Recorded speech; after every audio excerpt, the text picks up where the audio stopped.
स्वागत है आपका 10 न्यूज में और दिन भर की तमाम खबरों के साथ मैं हूं आरती सिंह। आगे बढ़ने से पहले आइए नजर डालते हैं आज की खास खबरों पर।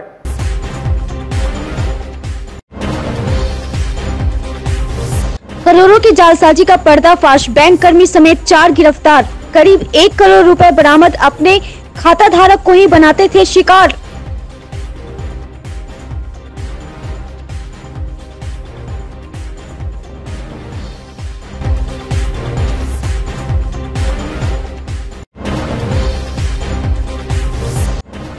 नागपंचमी मेला में गोलीबारी, एक घायल, जांच में जुटी पुलिस।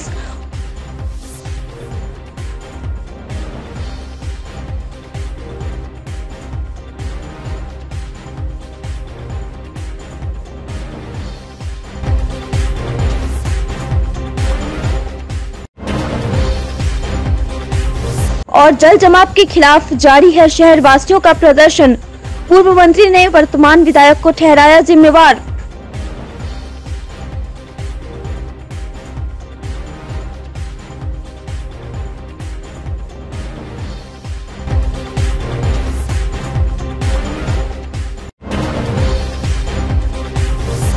ये थी सुर्खियां और अब खबरें विस्तार से। मुजफ्फरपुर पुलिस ने एक बड़े मामले का उजागर करते हुए 4 लोगों को गिरफ्तार किया है। पकड़े गए लोग कोई और नहीं बल्कि जिन पर विश्वास कर लाखों करोड़ों जमा कर आते हैं वही निकले। जी हां, हम बात कर रहे हैं बैंक के कर्मचारी की। पंजाब नेशनल बैंक के एक ऐसे ही कर्मचारी ने फर्जी तरीके से लोगों का करोड़ों रुपए हड़प लिया। हालांकि मुजफ्फरपुर पुलिस से वे बच नहीं सके और जल्द ही हत्थे चढ़ गए।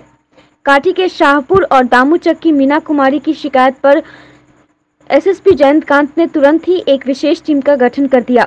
टीम को जल्द ही सफलता मिल गई। 12 अगस्त की रात आई-10 कार से जा रहे कुढ़न्नी के पुपरी निवासी बैंक कर्मी नितेश कुमार को धर दबोचा। उसके साथ बैरिया के कुलहुआ पैगंबरपुर निवासी मोहम्मद जफर इकबाल, बैकुंठपुरी के मंजय कुमार और वैशाली के लहलादपुर निवासी राजेश कुमार भी पकड़े गए। काठी के रामदेव ने बताया कि उसके अकाउंट से 22,40,000 निकाल लिए गए। वहीं दामूचक की मीना कुमारी ने बताया कि उनके अकाउंट के माध्यम से 1,07,00,000 रुपए का ऑनलाइन फ्रॉड ट्रांजैक्शन किया गया। पकड़े गए लोगों के पास से 11,24,000 cash, 3 laptop, 20 Aadhaar card, 12 mobile phone, PAN card और पीओएस मशीन सहित कई अन्य कागजात बरामद किए गए। पूछताछ में इन सभी ने फर्जीवाड़ा किया है। एसएसपी जयंतकांत ने बताया कि बैंक कर्मी नीलेश कुमार सिंह वैसे लोगों को अपना शिकार बनाता है जिनके खाते में मोटी रकम आती है। खाता धारक की जानकारी वह मंजय कुमार सिंह और राजेश कुमार तक पहुंचाता है। फिर इसके बाद फर्जीवाड़े का खेल शुरू हो जाता है। आधार कार्ड से लेकर सिम कार्ड तक तैयार करते हैं। PNB one mobile app download कर फर्जी तरीके से ऑनलाइन ट्रांजैक्शन फर्जी खाते में कर दिया जाता है। बैंक का जो इन्वेस्टिगेशन में पता लगा है, पीएनबी बैंक का जो ऐप था उसमें जो यूज़र आईडी था वो पब्लिक, वो बैंक के सभी लोग उसको देख सकते थे, जिसके बाद से एक क्लर्क लेवल के पर्सन ने उस इंफॉर्मेशन को क्रिमिनल्स के साथ में शेयर किया और उसके बाद में जो है ये पूरा जो है इंसिडेंट हुआ। अभी तक सर जो बैंक के जोनल मैनेजर थे और बैंक के जो मैनेजर थे उनके साथ में टाउन थाने में पूछताछ की गई है और वो पूछताछ अभी जारी है कि उन लोगों की अगर आगे कोई संलिप्तता है या किसी अन्य व्यक्ति की बैंक की संलिप्तता है तो उसको भी हम लोग आगे इन्वेस्टिगेशन में देखेंगे। पुलिस ने लगभग 3 करोड़ से अधिक के ऑनलाइन साइबर फ्रॉड के बैंकिंग फ्रॉड का मामले का खुलासा किया है, जो कि पीएनबी बैंक से संबंधित है। जिन लोगों के अकाउंट पीएनबी बैंक में थे उन लोगों के साथ में इस तरीके का साइबर फ्रॉड हुआ था। मुजफ्फरपुर पुलिस को इस बारे में सूचना मिली कि कुछ क्रिमिनल्स जो कि साइबर फ्रॉड से संबंधित हैं वो लोग सिम को स्वैप कराकर उसके बाद में उसमें बेनिफिशियरी अकाउंट्स को ऐप में डाउनलोड करके रजिस्टर्ड सिम को और उसके बाद में उससे पैसे को दूसरे अकाउंट्स में ट्रांसफ़र कर रहे हैं और उसके बाद में वहाँ पे उसको कैश निकाल करके क्रिमिनल्स के बीच में डिस्ट्रीब्यूट किया जाता है। इस मामले में city SP Muzaffarpur, DSP town और डीएसपी प्रोबेशनर्स अमित और सतीश सुमन, इसके अलावा एसएचओ टाउन के साथ में एक टीम बनाई गई। टीम ने लगातार इस मामले को इन्वेस्टिगेट किया और जो उससे हम लोगों को एविडेंस और लिंक मिले उसमें जो है 4 लोगों को अरेस्ट किया गया। इन लोगों को पास में जब पूछताछ की गई तो इन लोगों ने इस मामले में अपने संलिप्तता स्वीकार की है। इसमें एक व्यक्ति जो कि पीएनबी बैंक का एम्प्लॉय है, लगभग 12 साल से वो वहाँ पर एम्प्लॉय था, जो कि इन्फॉर्मेशन क्रिमिनल ग्रुप्स को दिया करता था। और उसके बाद में वहाँ से ये लोग उसको सिम जो दूसरे पर्सन हैं, जिसमें लोग रिटायर्ड पर्सन थे जो कम टैक्स सेवी हैं या कम बैंक जाते हैं और उनके अकाउंट में पैसे रहते हैं, या तो पेंशन के पैसे रहते हैं या बिजनेस के पैसे रहते हैं, उन पैसों को के अकाउंट्स को ये लोग टारगेट करते थे और उसके बाद में वहाँ से पैसे निकाल करके दूसरे अकाउंट्स में, जो कि फ्रॉड नाम से बने हुए अकाउंट्स थे, उसमें ट्रांसफ़र किया जाता था और उसके बाद में एटीएम के थ्रू पैसे निकाल करके बाकी क्रिमिनल्स ग्रुप में डिस्ट्रीब्यूट किया जाता था। कितने पैसे की बरामदगी और कितना अभी तक के इसमें जो टोटल हम लोगों को फ्रॉड के बारे में पता लगा है वो लगभग 3 करोड़ के आसपास में है, जिसमें छपरा में, मोतिहारी में, सीतामढ़ी में और मुजफ्फरपुर में मिला करके आधा दर्जन से अधिक केसेस हुए हैं। इसमें हम लोगों ने जो क्रिमिनल्स को अरेस्ट किया है उनके अकाउंट में 87 लाख रुपीस सीज किए गए हैं। इसके अलावा जो है 11 लाख रुपए के करीब में जो है कैश की रिकवरी हुई है और इसके अलावा जो लैपटॉप यूज़ करते थे, जो मोबाइल यूज़ करते थे, वो सभी चीज़ की बरामदगी हुई है। लगभग 1 करोड़ रुपए की बरामदगी है। जिले के कांटी के विशुनपुर में उस समय अफरा तफरी मच गई जब आयोजित विषहरी मेला में नाच शुरू करने को लेकर कुछ युवकों ने ताबड़तोड़ फायरिंग करनी शुरू कर दी, जिससे मेले में कुछ समय के लिए अफरा तफरी मच गई। लोग इधर उधर भागने लगे, जिसके बाद आनंद फानंद में मेला के आयोजकों ने इसकी सूचना स्थानीय पुलिस को दी, जहां मौके पर पुलिस के पहुंचने से पहले ही गोली चलाने वाले युवक मौके से फरार हो गए। वहीं बदमाशों के द्वारा मेले में की गई फायरिंग से एक युवक घायल हो गया, हालांकि किसी को गोली नहीं लगी। वहीं इस दौरान हमले में घायल युवक को दरोगा हरिवल्लभ कुमार ने कांटी CHC भेजा, जहां पुलिस की अभिरक्षा में उसका प्राथमिक उपचार किया गया है। वहीं इस मामले को लेकर पुलिस ने जांच शुरू कर दी है। तो मेला लेके जैसे बातचीत हुआ था, दोनों में तुतुम में हुआ था। हाँ। नाच गान अपने मैंने प्रोग्राम मेला के लिए नहीं, अपना नहीं है सर। अरे मोतीपुर अथी का बात है, यही बात है। नहीं थे सर, वो आके दमोगी देखा जाए सर। तो कितना गोली मारा? गोली हम नहीं देखे, ये लोग बोला है गोली चला है सर, गोली चला हल्का लगा है। एसडीओ पश्चिमी अनिल कुमार दास का फोटो लगाकर व्हाट्सएप से कई लोगों को मैसेज भेजकर अवैध वसूली करने का मामला सामने आया है। इसके बाद एसडीओ पश्चिमी ने संबंधित मोबाइल नंबर पर नगर थाने में मामला दर्ज कराया है। साइबर सेल ने मामले की जांच शुरू कर दी है। एसडीओ ने प्राथमिकी में कहा है कि 600190813 मोबाइल नंबर पर उनके फोटो व नाम का प्रयोग किया गया है। सोशल मीडिया पर जो लोग उनसे जुड़े हैं उन्हें मैसेज कर पैसे की डिमांड की जा रही है। कई परिचितों ने फोन कर जब पैसा मांगने की जानकारी दी तो इसका पता चला वह मोबाइल धारक को नहीं जानते हैं। कई परिचितों ने व्हाट्सएप पर चैटिंग का स्क्रीनशॉट भी उन्हें भेजा है। आपको बता दें कि हाल ही में एएसपी पश्चिमी के नाम से भी फर्जी फेसबुक आईडी बनाकर कई प्रदेश की लड़कियों को ब्लैकमेल किया जा रहा था। मुझे भी व्हाट्सएप किया गया और कॉल किया गया कि आपके नाम पर, और स्क्रीनशॉट भी मुझे भेजा गया। तो नंबर किसी और का है और उस नंबर पे मेरा प्रोफाइल पिक्चर लगाकर पैसे का डिमांड किया जा रहा है कि 15,000 रुपया गूगल पे के माध्यम से मुझे भेज दे, अर्जेंट काम है। क्योंकि पहले ये देखा जाता था कि फेसबुक के माध्यम से किया जाता, लेकिन आज का ट्रेंड यह व्हाट्सएप के माध्यम से भी किया जा रहा है और आपके फ़ोटो का इस्तेमाल गलत रूप से किया जा रहा है। तो लोग सतर्क रहें, सावधान रहें। और मैंने भी इसको अविलंब नगर थाना अध्यक्ष को पत्र दिया है और प्राथमिकी दर्ज करने के लिए सुसंगत धाराओं के तहत कार्रवाई करें और इस रैकेट का पर्दाफाश करें। और जल जमाव की समस्या को लेकर शनिवार को आमगोला में विश्व सनातन सेवा एवं व्यवसाय संघ के बैनर तले नगर निगम के खिलाफ जमकर प्रदर्शन किया गया। प्रदर्शन का नेतृत्व करते हुए भाजपा नेता राकेश पटेल ने कहा कि जल जमाव के कारण व्यवसायियों का हाल बुरा है। कई मोहल्ले में तो घुटने भर पानी होने के कारण लोगों को घर से निकलना मुश्किल हो गया है। जल निकासी की समस्या ज्यों की त्यों बनी हुई है। नगर निगम राजनीति का अखाड़ा होने के कारण शहर का विकास बाधित है। नेताओं को जनता के आम आवाम से कोई मतलब नहीं रह गया है। फिर विकास का नारा देकर अपना विकास करना और जनता को कष्ट झेलने पर मजबूर करना, यही यहाँ का नियम हो गया है। आने वाले चुनाव में ऐसे नेताओं को सबक सिखाने का काम किया जाएगा। मौके पर भाजपा नेता राकेश पटेल, अनिल कुमार, प्रियांश श्रीवास्तव सहित कई लोग मौजूद थे। शहर की स्थिति आप देख रहे हैं कि जल जमाव से सारी जनता त्रस्त है, सारा व्यापार लोगों का चौपट है। हर दुकान में 3 फीट 4 फीट पानी लगा हुआ है, हर घर में पानी घुसा हुआ है, कोई विकास का काम नहीं हो रहा है। शहर एकदम जलमग्न हो गया है।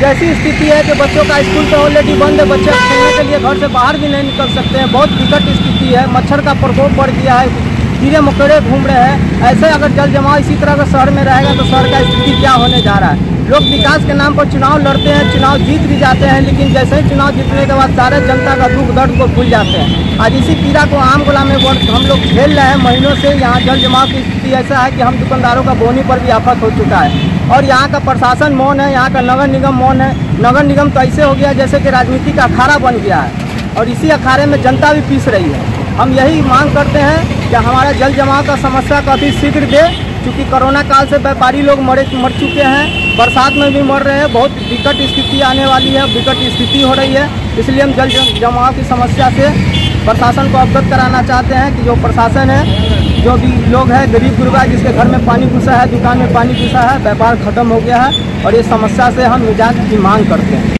मुजफ्फरपुर में बीते 24 घंटों से बारिश के कहर से शहरवासियों को थोड़ी राहत तो जरूर मिली है, लेकिन अभी भी कई मोहल्ले ऐसे हैं जहां घरों में जल जमाव हुआ पड़ा है। वहीं मुजफ्फरपुर नगर निगम क्षेत्र के वार्ड नंबर 35 में भी कई घर अभी भी कई दिनों से जल जमाव की समस्या से त्रस्त हैं।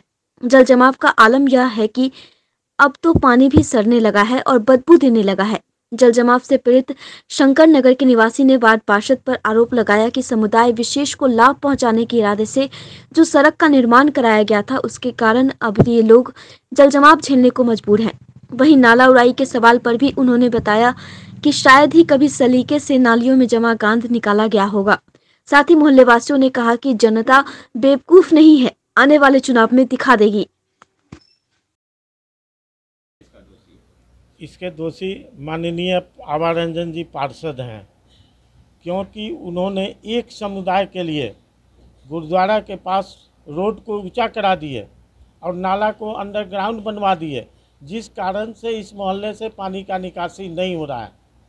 और एक दिन भी इस मोहल्ला में वो झांकने तक नहीं आए देखने कि हमारा जनता का क्या हाल है। और 8 महीने बाद उनकी चुनाव है, वह भी माजरा हम लोग दिखा देंगे। 35 वार्ड की जनता वह सोचते हैं कि मेरे मोनोपोली है तो उनकी मोनोपोली नहीं चलने देंगे। यहाँ आज 15 दिन से इस घर में आज तक इस मोहल्ला में पानी नहीं लगा और एक समुदाय के लिए उन्होंने रोड को ऊंचा किया। अब मोहल्ला के लोग हमारे बेवकूफ़ हैं जो समझा दिए कि नहीं लगेगा, पानी नहीं लगेगा। आज घर तबाह है, मोहल्ले का कोई ऐसा घर नहीं है जिसमें पानी लगा हुआ नहीं है। जहाँ तक हमको जानकारी है, सुप्रीम कोर्ट का आदेश है कि रोड के ऊपर रोड नहीं बनाना है। यहाँ तो रोड के ऊपर रोड बना है और नहीं हुआ है तो उसमें सोलिंग करके उसको ऊंचा किया गया है। ढलैया के ऊपर सोलिंग करके और फिर ढलाई किया गया है और करीब 1.5 फीट ऊंचा रोड को कर दिए, जिससे कि पानी का बहाव है। और नाला का सफाई के लिए व्यवस्था नहीं करते हैं।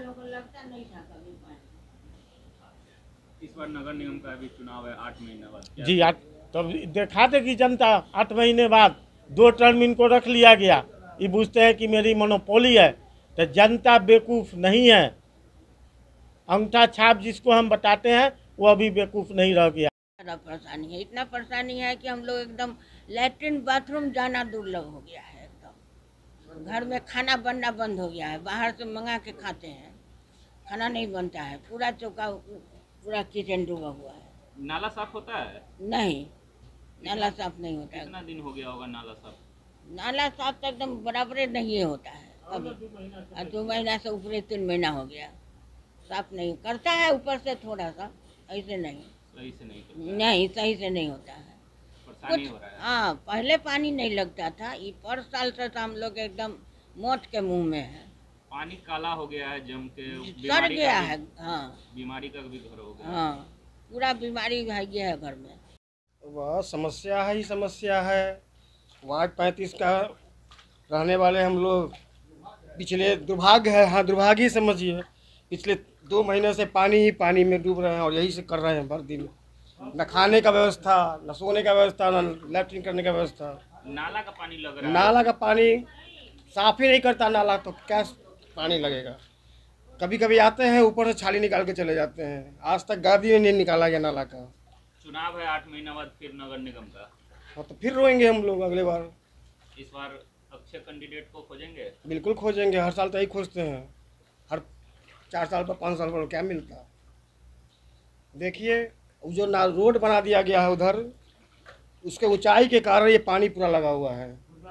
वर्ष 2020-21 कोरोना और लॉकडाउन के लिए सदियों तक याद रखा जाएगा, लेकिन मुजफ्फरपुर के लोग कोरोना की परेशानियों के साथ साथ जल जमाव को भी वर्षों तक बुरे रूप में ही सही लेकिन याद जरूर रखेंगे।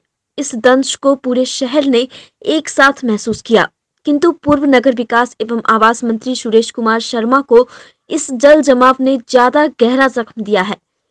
यह बिहार विधानसभा चुनाव 2020 में हार का जख्म है। यूं तो चुनाव संपन्न हुए 9 माह से भी अधिक का वक्त गुजर गया है, लेकिन चाहे अनचाहे जल जमाव पूर्व मंत्री के जख्म को हरा करता रहता है। जल जमाव को लेकर पूर्व मंत्री ने नगर निगम और इशारों में नगर विधायक को जवाबदेह ठहराते हुए कहा कि उनके द्वारा स्मार्ट सिटी परियोजना के तहत ब्लूप्रिंट तक तैयार करवा दिया गया। इसके बावजूद राजनीतिक कारणों से शहर का विकास नहीं हो पाया और जनता जल जमाव झेलने को विवश है।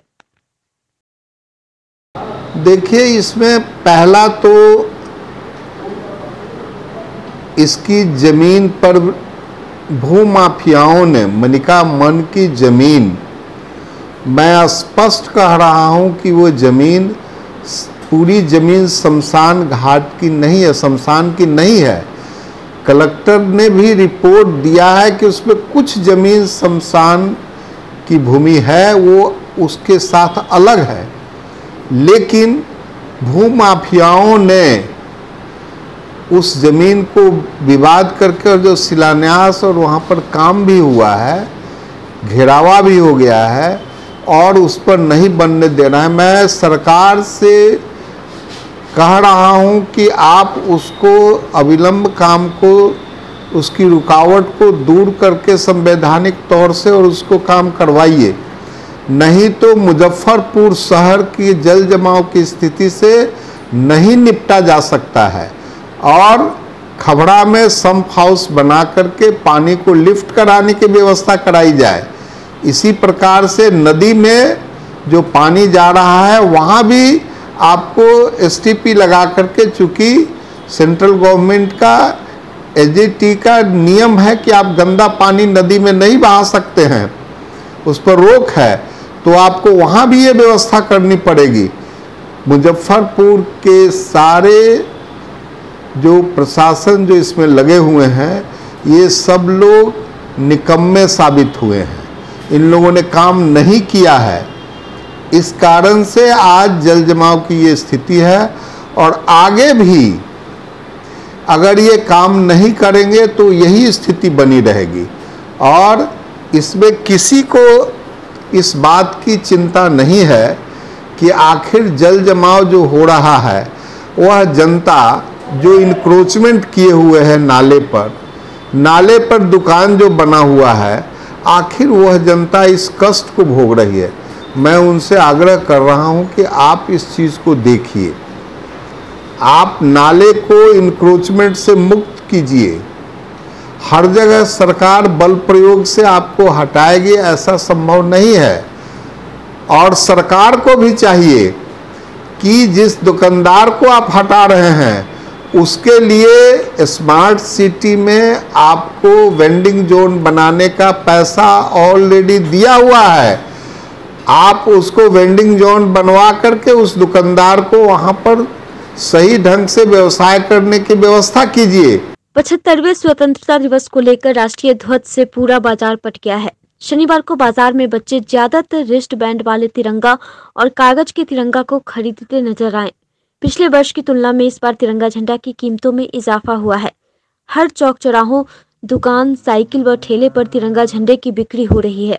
प्रतिबंध होने की वजह से बाजार से प्लास्टिक के तिरंगे लगभग गायब हो गए हैं। इस बार कार, हैंगर, साफा, रिस्टबैंड, स्टैंड फ्लैग, बेच, कपड़ा व कागज के तिरंगे बाजार की दुकानों में सज गए हैं। शहर व आसपास के क्षेत्र में करीब 100 से ज्यादा दुकान अस्थायी रूप से खुल गई है, जबकि तिरंगा के थोक विक्रेता शहर में करीब 50 हैं। इनके यहाँ से तिरंगा की खरीदारी ग्रामीण व शहरी क्षेत्रों के दुकानदार करते हैं। कोलकाता व दिल्ली के बाजार से शहर में तिरंगा झंडा लाया गया है। बाजार में इस बार स्टैंड फ्लैग लोगों को आकर्षित कर रहे हैं। इसमें 1-2 फ्लैग व एक घड़ी स्टैंड नुमा बनाई गई है, जिसकी कीमत बाजार में 80 से 250 रुपए तक है। इस स्टैंड नुमा फ्लैग को ऑफिस के टेबल पर रखने से टाइम का भी पता चलेगा और देखने वालों को आकर्षित भी करेगा। कल्याणी चौक पर तिरंगा झंडा बेच रही युवती ने बताया कि स्कूल कॉलेज बंद होने से और जल जमाव के कारण झंडे की बिक्री पिछले वर्ष की तरह बेहद कम हो रही है। वहीं एक और झंडा दुकानदार का कहना है कि झंडे का व्यवसाय जल जमाव के कारण इस बार बेहद मंदा है। इस बार का दुकानदारी बहुत खराब हो गया है। क्या कारण है? बारिश के कारण जल जमाव हो गया, कोरोना के कारण लोग स्कूल छोटा बच्चे का बंद, इस कारण बहुत ज़्यादा ही। पिछले बार जी पहले क्या कितना का होता था, इस बार कितने का हो रहा है? नहीं मालूम हमको। बारिश हो जाने के कारण ना सर, और स्कूल बंद होने के कारण काफ़ी मंदा चल रहा है बाजार।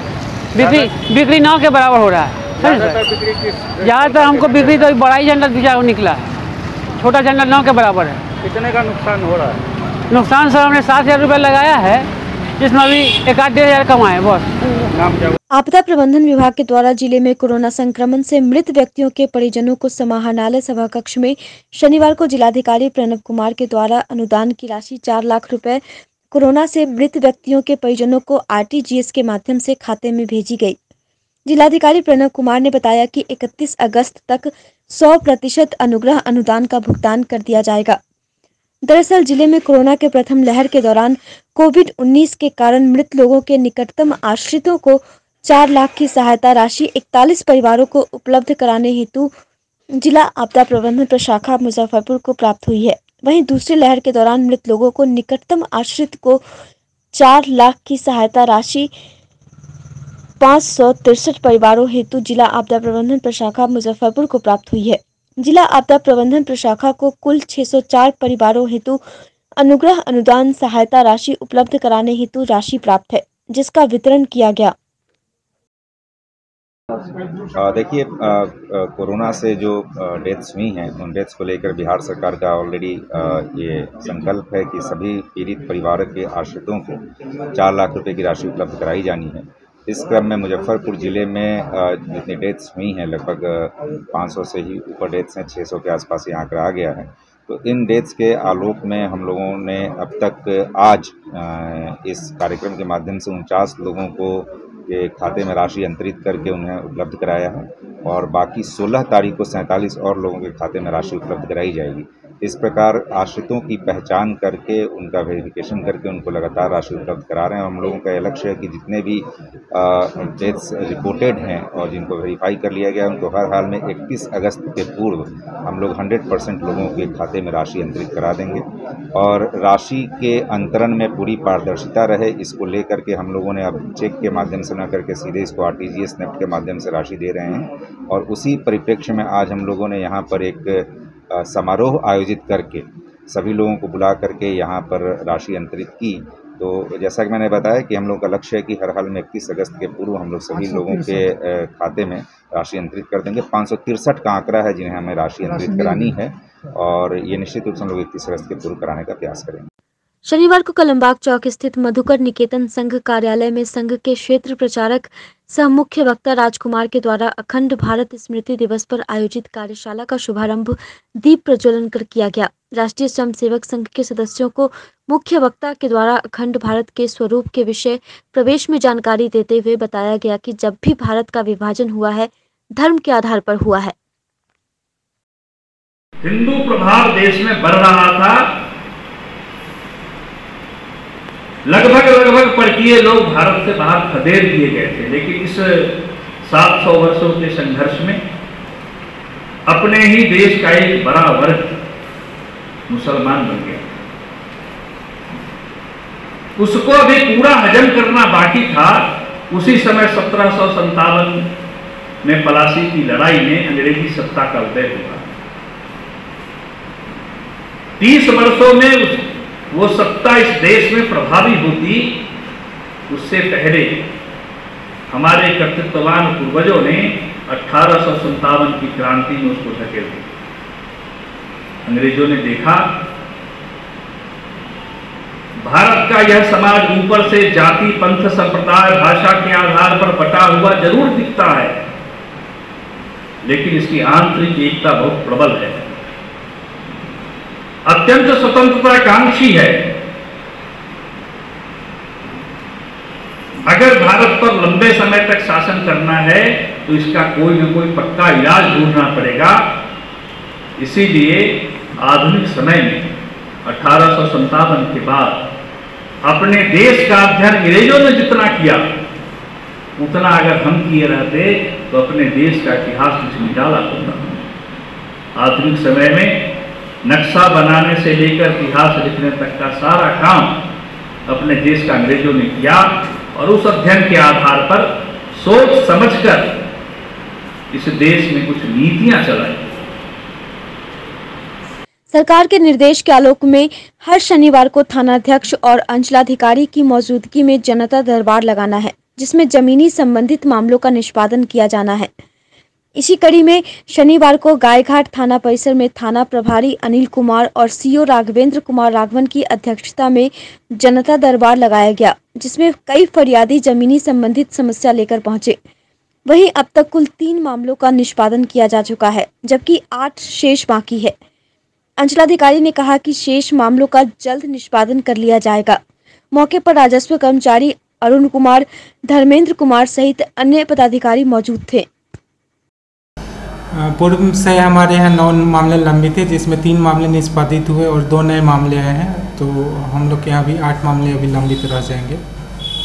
3 मामलों का निष्पादन किया गया। मोतीपुर प्रखंड के नरियार पंचायत के बोड़िया नॉर्थ गांव स्थित शिव मंदिर स्थापित शिवलिंग के प्राण प्रतिष्ठा को लेकर एक जलबोझी यात्रा निकाली गई।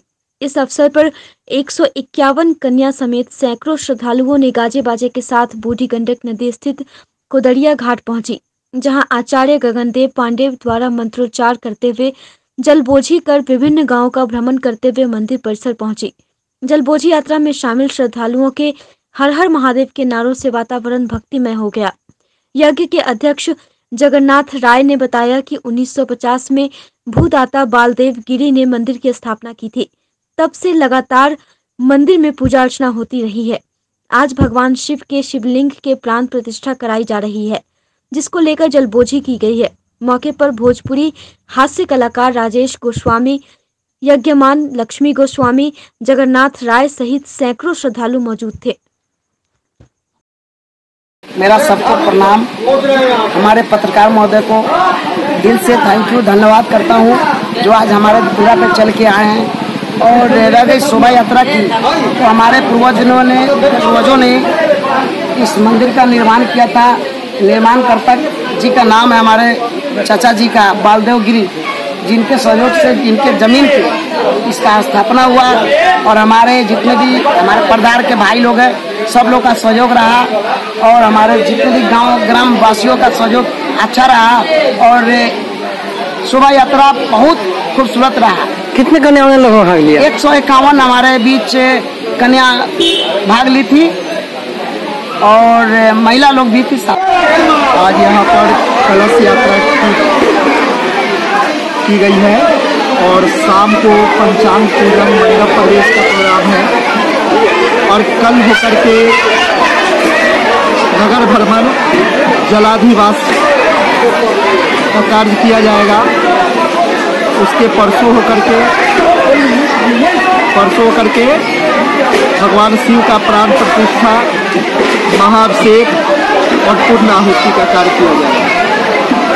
शनिवार को कंपनी बाग स्थित शहीद स्मारक स्थल पर जिला कांग्रेस कमेटी की ओर से स्वतंत्रता संग्राम में भाग लेने वाले स्वतंत्रता सेनानी और उनके परिजनों का सम्मान समारोह आयोजित कर सम्मानित किया गया। कांग्रेस जिलाध्यक्ष अरविंद कुमार मुकुल ने बताया कि नेशनल कांग्रेस कमेटी के आदेशानुसार पूरे देश में कांग्रेस के द्वारा स्वतंत्रता सेनानी और उनके परिजनों का सम्मान समारोह आयोजित कर सम्मानित किया जा रहा है, जिसके तहत मुजफ्फरपुर में भी आज जिले के स्वतंत्रता सेनानी और उनके परिजनों को अंग वस्त्र और माला पहनाकर सम्मानित किया गया। अखिल भारतीय कांग्रेस कमेटी के निर्देशानुसार जिला कांग्रेस कमेटी के तत्वाधान में आज़ादी के 75वीं वर्षगांठ के 15 अगस्त के पूर्व संध्या 14 अगस्त को शहीद स्मारक खुद्दीराम बोस प्रफुल्ल चाकी जी के स्मारक स्थल पर मुजफ्फरपुर जिले के स्वतंत्रता सेनानी उत्तराधिकारियों का सम्मान किया गया है जिला कांग्रेस कमेटी की ओर से। और हम लोग अपने पुराने स्वतंत्रता सेनानी हमारे जो शहीद हुए हैं, जो हमारे स्वतंत्रता सेनानी जो कुर्बानियाँ दी है इस देश की आज़ादी के लिए, उसको हम लोग स्मरण किए हैं। इन लोगों का भी स्पीच हुआ है और आगे जिला कांग्रेस कमेटी की ओर से प्रयास रहेगा कि सभी प्रखंड में गांव में जाकर हमारे जितने भी स्वतंत्रता सेनानी बचे हुए हैं या उत्तराधिकारी उनका सम्मान करेंगे और गांधी जी के बताए हुए रास्ता पर चलेंगे। देश के 75वीं वर्षगांठ पे आज़ादी के वर्षगांठ पर हम सभी देशवासियों को जिला कांग्रेस कमेटी की ओर से बहुत बहुत बधाई शुभकामना देते हैं। आज की खबरों में बस इतना ही। कल फिर मिलेंगे कुछ नई खबरों के साथ। तब तक के लिए हमारी न्यूज़ टीम को दीजिए इजाजत। नमस्कार।